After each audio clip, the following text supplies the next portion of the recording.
سب سے پہلے اہم خبر آپ کو دیں، امریکی صدر ڈونلڈ ٹرمپ کی ایرانیوں کو بغاوت پر اکسانے کی ایک اور کوشش۔ مشیگن میں تقریب سے خطاب کرتے ہوئے صدر ٹرمپ نے کہا، ایرانی قوم احتجاج جاری رکھے، مدد جلد پہنچ جائے گی، اپنے اداروں پر قبضہ کریں اور ظلم ڈھانے والوں کے نام یاد رکھیں، انہیں بھاری قیمت چکانی ہوگی۔ صدر ٹرمپ نے قتل عام بند ہونے تک ایرانی حکام سے ملاقات نہ کرنے کا اعلان کر دیا۔ سابق ایرانی ولی عہد رضا پہلوی کہتے ہیں، فوج ایرانی حکومت کے بجائے عوام کا ساتھ دے۔ تو امریکی صدر ڈونلڈ ٹرمپ کی ایک اور کوشش۔ مشیگن میں تقریب سے خطاب کرتے ہوئے صدر ٹرمپ نے کہا، ایرانی قوم احتجاج جاری رکھے، مدد جلد پہنچ جائے گی، اپنے اداروں پر قبضہ کریں اور ظلم ڈھانے والوں کے نام یاد رکھیں، انہیں بھاری قیمت چکانا ہوگی۔ صدر ٹرمپ نے قتل عام بند ہونے تک ایرانی حکام سے ملاقات نہ کرنے کا اعلان کر دیا۔ سابق ایرانی ولی عہد رضا پہلوی کہتے ہیں، فوج ایرانی حکومت کے بجائے عوام کا ساتھ دے۔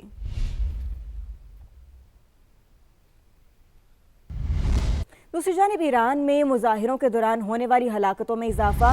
ہیومن رائٹس گروپ کے مطابق پرتشدد مظاہروں میں 2571 افراد مارے گئے، جن میں 2403 مظاہرین اور 147 سیکیورٹی اہلکار شامل ہیں۔ رائٹرز کے مطابق ایرانی حکام نے بھی 2000 سے زائد جانی نقصان کو تسلیم کیا ہے، تاہم سرکاری سطح پر اعداد و شمار جاری نہیں کیے گئے۔ ایرانی وزیر خارجہ نے متحدہ عرب امارات کے وزیر خارجہ سے ٹیلی فونک رابطہ کیا، شرپسندوں کو حاصل امریکی اور اسرائیلی پشت پناہی سے آگاہ کیا۔ عباس عراقچی نے کہا کہ ایران اپنی خود مختاری اور سلامتی کا ہر حال میں دفاع کرے گا۔ یو اے کی وزیر خارجہ نے مسلسل مشاورت اور ہم آہنگی کی ضرورت پر زور دیا۔ ایرانی وزیر خارجہ نے ترک ہم منصب کو بھی فون کیا اور تازہ ترین صورتحال سے آگاہ کیا۔ آپ کو اپڈیٹ کر رہے ہیں، یہ اہم معاملہ ہے، ایران میں مظاہروں کے دوران ہونے والی ہلاکتوں میں اضافہ۔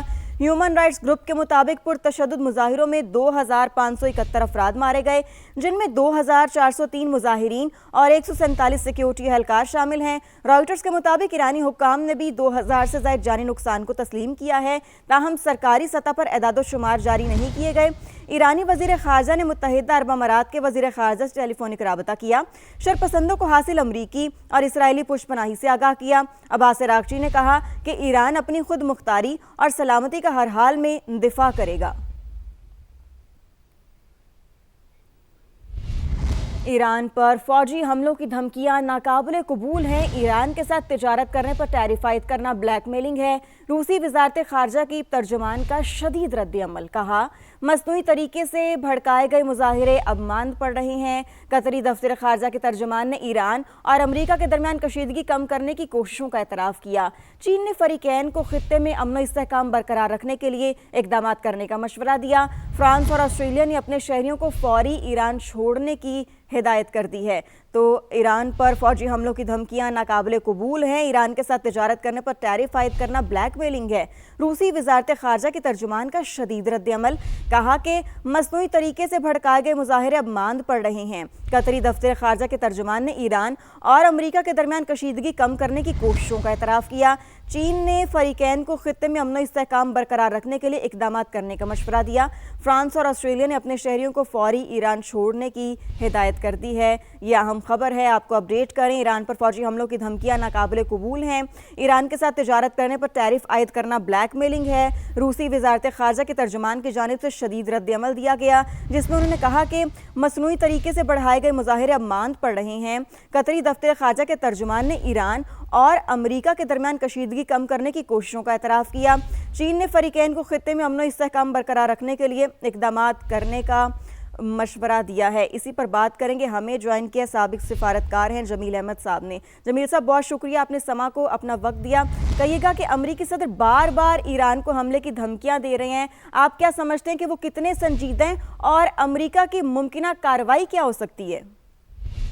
پہلی بات تو کتنے سنجیدہ ہیں، اب چاہے وہ سنجیدہ ہیں یا غیر سنجیدہ ہیں، جہاں ڈونلڈ ٹرمپ صاحب اپنے آپ کو لے آئے ہیں، یعنی کہ جتنی ہائپ کریٹ کر دی ہے انہوں نے، جتنا دنیا کو باور کرا دیا ہے کہ وہ اس مسئلے کو زور بازو پر اور زبردستی حل کرائیں گے، ان کے تمام باتوں کا میں مفہوم بتا رہا ہوں، تو وہ اس سے پیچھے ہٹنا ان کے لیے ممکن نہیں ہوگا۔ اسی چیز کو کسی اور انداز میں سینیٹر گریہم نے کہا ہے کہ اوباما کی بات دوسری تھی اور اوباما تو پیچھے ہٹ سکتے تھے، ڈونلڈ ٹرمپ پیچھے نہیں ہٹیں گے۔ اب آ جاتے ہیں اس کو ڈاٹ سے ڈاٹ نقطے سے نقطہ کنیکٹ کر لیتے ہیں اگلے کوئی 25-30 سیکنڈ میں. انہوں نے کہہ دیا ہے کہ بھائی مظاہرین کو بڑے واضح الفاظ میں کہہ دیا ہے کہ آپ نے مت پکڑیں, آپ مظاہرے جاری رکھیں اور انسٹیٹیوشنز پہ قبضہ کریں. لیکن اس کے برعکس ایرانی, ظاہر ہے ان کی ابھی پوری انفراسٹرکچر موجود ہے, ان کی فورسز موجود ہیں. تھرسڈے کے بعد یعنی جمعرات کے بعد جس طریقے سے وہاں کریک ڈاؤن کیا گیا ہے تو لوگ تھوڑے سہم سے گئے ہیں, لوگ تھوڑے تھم سے گئے ہیں, لیکن یہ طوفان رکتا ہوا نظر نہیں آ رہا ہے اور دھمکیاں اور زیادہ بڑھتی جا رہی ہیں کہ اگر پھانسی لگائی گئی, اگر لوگوں کو مارا گیا تو ہم نے we are locked and loaded, اور آپ کہہ رہے ہیں کہ جی ہم بڑے خطرناک نتائج آپ کو بھگتنے پڑیں گے. ان تمام چیزوں کا احاطہ کریں اور دیکھیں کہ کتنے بیسز ہیں علاقے میں, یعنی اس ریجن میں امریکہ کے, کتنی بحری بیڑے ہیں امریکہ کے. اور ایک سب سے بڑی بات کہ اسرائیل, اس کی دیرینہ خواہش ہے کہ کسی طرح سے جو باقی ایران میں تھوڑی بہت قوت رہ گئی ہے میزائلز کے حوالے سے اور ایرانی قوم کے حوالے سے, اس کو کسی طریقے سے ختم کیا جائے, کیونکہ اس سے پہلے حماس, حزب اللہ, باشر الاسد اور ملیشیا, عراق کی وہ تو ختم کر دی انہوں نے کافی حد تک. اب وہ چاہتے ہیں کہ جو بچا کچا معاملہ ہے وہ بھی, اور ساتھ میں جو ایران کے پاس بچا کچا یورینیم کا سلسلہ انرچ کرنے کا ہے, اور کچھ انرچ یورینیم موجود بھی ہے رپورٹ کے مطابق, اس کو بھی, ان تمام چیزوں کو یہ موقع اچھا ہے کہ امریکہ از اسرائیل اینڈ اسرائیل از امریکہ, یہ مل کے کوئی اس قسم کے آپریشن کیا جائے. لیکن ایک چیز اور بھی واضح ہونی چاہیے کہ 7 سمندر پار امریکہ بوٹس آن گراؤنڈ رکھنے کا وہ افورڈ ہی نہیں کر سکتا, وہ اس چیز کا متحمل نہیں ہو سکتا. تو پھر آپ نے مجھ سے سوال کیا کہ بالکل صحیح کہہ رہے ہیں, ہمارے ساتھ رہے گا آپ جمیل صاحب. ہمیں جوہر سلیم صاحب نے بھی جوائن کیا, ان کو بھی شامل گفتگو کرتے ہیں. جوہر صاحب بہت شکریہ, آپ نے سما کو اپنا وقت دیا. کہیے گا کہ ٹرمپ جو اس قسم کے بیانات دے رہے ہیں, ان بیانات کے مشرق وسطیٰ کی سیاست پر کیا اثرات ہو سکتے ہیں؟ جی بالکل, دیکھیں پریزیڈنٹ ٹرمپ کے جو بیانات ہیں ان کو آپ لائٹلی تو نہیں لے سکتے, کیونکہ ابھی انہوں نے کئی ایکشن جس سے پہلے جس طرح وینیزویلا میں کیے ہیں اور بھی جگہ پہ کیے ہیں, اس سے صاف ظاہر ہوتا ہے کہ he has the capacity to walk his talk. اب دیکھیں ایران کی جو سچویشن ہے, میں یہ پہلے بھی جب یہ اسرائیل کا اور ایران کا کانفلکٹ چل رہا تھا اور اب اس میں امریکہ بھی بیچ میں آیا تھا, تو اس وقت بھی میں کہہ رہا تھا کہ بلکہ اس وقت ہمارے یہاں پہ سارے کامنٹریٹرز یہ کہہ رہے تھے جی ایران نے ان کو شکست دے دی ہے, ایران نے یہ کر دیا وہ کر دیا ہے. And I was the only one جو کہہ رہا تھا کہ نہیں جی ایران کی سچویشن کافی خراب ہے, بہت زیادہ ویکن ہو گئے ہیں وہ, اور ان کا نہ کوئی ڈیفینس ہے, نہ کوئی ان کے پاس باقی کوئی اس قسم کی مزاحمتی جس طرح کے جو گروپس ہیں وہ بھی ان کے لیے نہیں کام کر رہے. پھر اور اس کے جو اثرات ہیں یہ جو ان کو ہوا ہے اس کے یہ بعد میں آئیں گے, اور وہ دیکھیں وہی ہوا ہے چند ماہ کے بعد ہی. وہ کیونکہ اکنامک ایران کے اندر تو ایک بہت ہی زیادہ کلیپس, آلموسٹ اکنامک کلیپس کی سچویشن ہے, بہت ہی مشکل اکنامک حالات ہیں. اور یہ جو ڈسٹربنسز ہوئے ہیں اس میں ایک آرگینک ایلیمنٹ ہے. یہ شاپ کیپر سے شروع ہوا تھا, جو بازار سے جسے کہتے ہیں شروع ہوا تھا, اور یہ جب ریولوشن آیا تھا وہ بھی بازار سے ہی شروع ہوا تھا. تو وہ مسئلہ ہے, ٹھیک ہے ابھی بھی جو ان کے انسٹیٹیوشنز ہیں اسٹرانگ ہیں, پاسداران اسٹرانگ ہیں, وہ جو ان کی ہے نا ان کی پاور اس چیز کی کہ وہ اس کو کرش کر سکیں ابھی تک ہے, اسٹیٹ میں انٹیکٹ ہے. لیکن جو ہے, اور پھر ان کے حامی بھی ہیں, یہ نہیں کہ ایران میں صرف سارے کوئی خلاف ہیں حکومت کے, ایسے بھی بہت سے لوگ ہیں, خصوصاً جو ان کے جو چھوٹے شہروں کے لوگ ہیں, جو رورل ایریاز کے لوگ ہیں, یا جو جو مڈل کلاسز ہیں, اس میں ان کی سپورٹ ہے. لیکن جو اس وقت جو تاجر ہیں, جو یہ سارے ٹریڈرز گروپ ہے, جو پڑھے لکھے لوگ ہیں, جو نوجوان ہیں, وہ خاصی حد تک ظاہر ہے کہ وہ محرک ہیں, متحرک ہیں حکومت کے خلاف. اب دیکھیں امریکہ کے پوائنٹ آف ویو سے دیکھیں تو امریکہ کے لیے تو یہ ایک آئیڈیل سچویشن ہے, کیونکہ ان کے جو ان کے انٹرسٹ ہیں کیا ہیں. ایک انٹرسٹ تو یہ ہے کہ ایران کا جو نیوکلیر پروگرام ہے اس کو ختم کیا جائے. جی اب وہ ان کی جو مطالبات ہیں پہلے سے بہت بڑھ گئے ہیں. ایک وقت میں تو وہ ان کو IAEA گائیڈ لائنز کے مطابق وہ دینے کے لیے تیار تھے, اب وہ کہتے ہیں جی زیرو انریچمنٹ. دوسری طرف اب وہ پہلے کی طرح صرف نیوکلیر پہ بات نہیں کرتے, وہ میزائل پروگرام پہ بھی بات کرتے ہیں کہ میزائل پروگرام بھی ختم کریں. یہی خواہش جو ہے وہ اسرائیل کی بھی ہے, بلکہ اسرائیل کی تو ان سے زیادہ ہے. اچھا ایک طرف تو یہ ہے, دوسری چیز یہ ہے کہ اگر رجیم چینج کی طرف بات جاتی ہے ایران میں تو اس کے تو بہت ہی دور اثرات ہو سکتے ہیں. امریکہ کو تو ایک بہت بڑا اسٹریٹجک ایج ہو جائے گا اس ریجن میں, وہ اس لیے کہ جو چائنا اور رشیا ہیں ان کی ایران کے ساتھ اسٹریٹجک پارٹنرشپ ہے. تو انفیکٹ وہ کئی لحاظ سے ویسٹ جو سمجھتا ہے کہ جی رشیا، چائنا اور نارتھ کوریا اور ایران یہ ایک بلاک بنا ہوا ہے، تو ایک دم پھر وہ ویکن ہو جائے گا. اور پھر دیکھیں امریکہ نے اس وقت وہ ویسٹرن ہیمسفیئر سے تو وہ چائنا کے انفلوئنس بہت زیادہ کم کرنے کے لیے انہوں نے جو وہاں پہ وینیزویلا میں جو ایکشن کیا ہے، جس میں ظاہر ہے آئل بھی ایک بہت اس کا اہم جز تھا، لیکن اس میں چائنا کو وہاں سے وہ نکالنا چاہتے ہیں، اکنامک جو چائنا نے لنکیجز بنائے ہوئے ہیں. اسی طرح ایران کے ساتھ چائنا کے بہت ہی زیادہ اکنامک لنکیجز ہیں. 90% تیل اس طرح جو جو کشیدگی ایران وہ کا ہے مزید وہ بڑھے چائنا گی. لیتا جوہر ہے. صاحب ساتھ ہی رہے گا. جمیل صاحب آپ کی طرف میں آؤں گی. ایران اور امریکہ میں کشیدگی کی جو بنیادی وجہ ہے وہ ہے تو اسرائیل. تو آپ کو کیا لگتا ہے کہ ایران نے بھی دھمکی دی ہے کہ امریکہ نے حملہ کیا تو اسرائیل اس کا ہوگا؟ تو ڈو یو تھنک کہ اسرائیل اب ریڈی ہے یہ خطرہ مول لینے کے لیے؟ جی دیکھیں، جیو پولیٹیکل لینڈسکیپ میں چیزیں مختلف ڈائمینشن سے نہ صرف دیکھی جاتی ہیں، بلکہ اس کو جو ممالک جیسے اسرائیل ہے یا امریکہ ہے، وہ اس کے ملٹی پرونگ اپروچ کے تحت اپنے اہداف حاصل کرتا ہے. تو یس، آپ کے پہلے سوال کا میں جواب دے دوں، پھر اس کی وضاحت کرتا ہوں جو میں بات کر رہا تھا. اور وہ یہ ہے کہ اسرائیل کی تو جیسے میں کہہ رہا تھا کہ دیرینہ خواہش ہے کہ وہ جو باقی ایک قوت رہ گئی ہے پورے علاقے میں جو کسی حد تک کو میزائل وغیرہ کے ذریعے ان کو نقصان پہنچا سکتی ہے، اور واضح رہے کہ ایران نے 7 ممالک پر حملہ کیا ہے، کسی نے مزاحمت پیش نہیں کی ماں سوائے ایران کے. اور یہ بات بھی دوسرے اس کی ڈائمینشن درست ہے کہ ایران ایس سی او کا حصہ ہے، ای سی او کا حصہ ہے، اس بلاک کا حصہ ہے.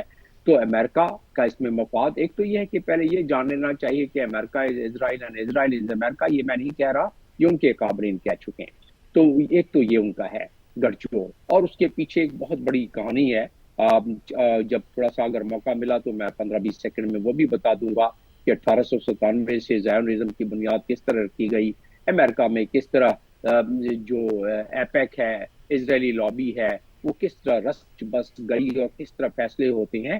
تو ان تمام کو اگر احاطہ کیا جائے، جو گفتگو اب تک ہوئی یا جو نکات میں نے پیش کیے، اس سے اندازہ یہی ہوتا ہے کہ ہاں، اسرائیل اور امریکہ مل کے اس دفعہ کوشش کر رہے ہیں کرنے کی. ان کو انتظار کس چیز کا ہو سکتا ہے یہ سوچنا ضروری ہے. انتظار صرف اس چیز کا ہے کہ جو تھرسڈے کے بعد یعنی جمعرات کے بعد حکومت دوبارہ حرکت میں آ گئی، اس سے پہلے اگر آپ موازنہ کریں تو جو بڑے بڑے 47 سالوں میں جو موومنٹس ہوئی ہیں، اس میں 2019 میں گیسولین کی 300% پرائس جو بڑھی تو پھر موومنٹ ہوئی تھی، اس کو کچل دیا گیا. اسی طرح 2022-23 میں بھی جو فریڈم موومنٹ ہوئی تھی عورتوں کی، اس کو بھی کچل دیا گیا.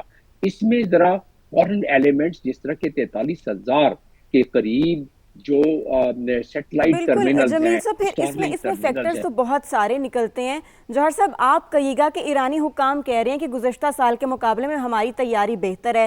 تو آپ کو کیا لگتا ہے کیا ایران نے 6-7 ماہ کے عرصے میں اپنی کمزوریوں پر قابو پا لیا ہوگا، اور ایک مضبوط فضائی اور ایئر ڈیفنس کے بغیر ایران امریکہ اور اسرائیل کا مقابلہ کس حد تک کر سکتا ہے؟ گراؤنڈ ریئلٹیز کیا ہیں آپ کی نظر میں؟ نہیں جی، گراؤنڈ ریئلٹیز جو ہیں وہ تو یہ سارے اسٹیٹمنٹس ہیں. ایران ایک طرف تو اس طرح کی اسٹیٹمنٹس ان کی طرف سے آ رہی ہیں، دوسری طرف سے کوششیں ان کی ہیں کہ نیگوشیٹ کریں. امریکنس کو بار بار وہ میسیجز بھیج رہے ہیں کہ آپ پلیز ہمارے سے بات کریں. اس میں بہت ایک کمزور سچویشن میں ہے، جو اس وقت بھی تھے جب میں نے یہ کہا تھا، اور جو ہے باقی ہمارے ماہرین کے اندازے خاصے غلط ثابت ہوئے تھے اس وقت. ابھی بھی میں یہ کہہ رہا ہوں کہ کوئی پوزیشن میں نہیں ہے ایران اس وقت جو ہے نا اپنے آپ کو ڈیفینڈ کرنے کے لیے. اگر امریکہ کی طرف سے ملٹری سٹرائکس ہوئیں ادھر، تو وہ امریکہ اپنی ول پہ اور اسرائیلیز بھی اپنی ول پہ وہ جہاں پہ چاہیں گے اٹیک کریں گے وہاں پہ. اور سب سے جو ایران کے لیے خطرناک سچویشن ہو سکتی ہے اگر وہ دوبارہ سے ٹارگیٹڈ اسیسینیشنز ایران میں کریں، جس طرح سے اسرائیلیز نے پہلے کی تھیں. کیونکہ صرف ان کی جو اوور ویلمنگ ملٹری سپیورٹی صرف نہیں ہے، بلکہ ان کی انٹیلیجنس پینیٹریشن بھی بہت زیادہ نظر آئی ایران میں. تو اگر وہ ابھی بھی ہے اور اگر انہوں نے ٹارگیٹڈ اسیسینیشنز ایران میں کرنی شروع کر دیں، جس طرح انہوں نے لاسٹ ٹائم ان کے ٹاپ جنرلز کو، ٹاپ انٹیلیجنس آفیشلز کو جو ہے نا اسیسینیٹ کیا تھا، تو ایران کے لیے بہت مشکل ہو جائے گی. اس وقت ایک رینج آف آپشنز موجود ہے امریکہ کے پاس، اور ایران کے پاس کوئی ایسے وسائل نہیں ہے کہ وہ اس کا مقابلہ کر سکے. لیکن صرف دیکھنا یہ ہے کہ چائنا اور رشیا اس پہ کیا سٹینڈس لیتے ہیں. کیونکہ چائنا کی دیکھیں، جس طرح میں نے کہا، ان کے بہت ہی اہم ان کے ساتھ جو اقتصادی تعلق ہے، اسٹریٹجک پارٹنرشپ ہے. رشیا کو بھی جو ہے ایران ڈرونز دیتا رہا ہے ان کی یوکرین کی وار کے لیے. جو ہے نا ایران کے ساتھ بہت ہی زیادہ ان کی ڈیفنس کوآپریشن بھی ہے رشیا کی، اور ایک اسٹریٹجک وہ ظاہر پارٹنرشپ بھی ہے. تو یہ دیکھنا ہے کہ وہ اگر ایران ایک بہت ہی مشکل میں آ گیا، اگر امریکہ نے واقعی جس طرح وہ کہہ رہے ہیں پریزیڈنٹ ٹرمپ، تو انہوں نے اپنے وہ ایکشنز جو رینج آف ایکشنز ان کے پاس اویلیبل ہے وہ اس کی طرف وہ آ گئے تو پھر چائنا اور رشیا کہاں تک ایران کا ساتھ دیں گے؟ کیونکہ لاسٹ ٹائم تو انہوں نے سٹیٹمنٹس کی حد تک ہی زیادہ کیا تھا، اس سے آگے نہیں گئے تھے. لیکن اگر چینج آف رجیم کی بات ہوتی ہے تو وہ ان کے لیے اب دیکھنا ہے کہ کیا وہ ان کے لیے ریڈ لائن ہے چائنا اور رشیا کے لیے کہ نہیں ہے، کیونکہ اگر وہ ایران کی مدد کے لیے نہیں آتے یہ تو وقت ہی ایران بتائے گا بہت کہ یہ ان مشکل کس میں کروٹ بیٹھے گا. بہت شکریہ جمیل احمد صاحب ہمارے ساتھ موجود تھے، جوہر سلیم صاحب ہمارے ساتھ موجود تھے. آپ دونوں نے اپنا وقت دیا، آپ کا بے حد شکریہ.